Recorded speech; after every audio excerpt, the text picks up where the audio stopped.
Le Citral vous présente Mobile, le magazine d'actualité des transports publics de l'agglomération lyonnaise et du Rhône. Voici le premier trolleybus 100% électrique du Citral. 34 exemplaires de ce type ont été commandés. Quand il est connecté à la ligne RN de contact, donc c'est la caténaire qui est présent à 6 mètres de hauteur, ça lui permet à la fois de charger sa batterie et la batterie est en capacité d'alimenter les deux moteurs électriques. Concernant l'habitacle, le véhicule est plus spacieux que l'ancienne génération. Les usagers auront davantage d'espace en largeur, tandis qu'à l'arrière, le retrait du moteur diesel et de son coffre technique ont permis de gagner plusieurs centimètres et d'installer une grande baie vitrée. On a des boutons rétro-éclairés. Quand l'arrêt est demandé, le bouton va rester éclairé pour donner l'information aux voyageurs. Ensuite, on a ici un écran élargi, des nouveaux systèmes d'information aux voyageurs qui vont être le standard et équiper progressivement tous les bus neufs qui arrivent sur le réseau. Et on aura aussi, s'il y a des déviations des arrêts qui ne sont pas desservis, ces informations apparaîtront désormais sur cet écran. Les premiers véhicules seront déployés sur le réseau au cours du printemps sur le linéaire C13, avant que d'autres n'arrivent sur la ligne C11.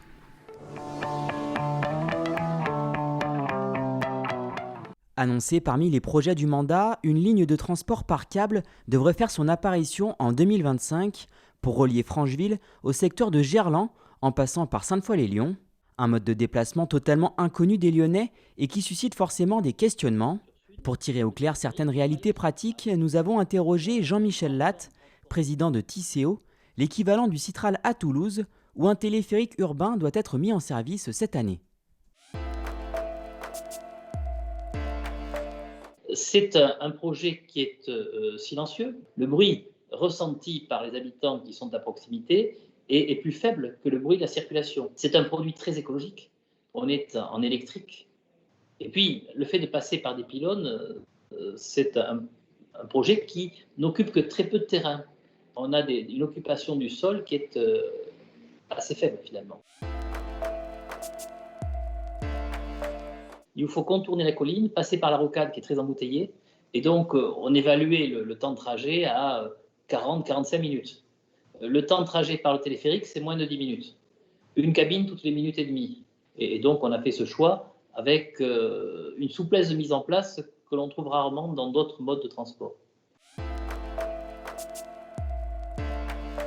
Les gens qui ont des habitations à proximité ont été parfois inquiets, mais on a tout traité à l'amiable. On n'a pas eu un seul contentieux sur ce dispositif-là.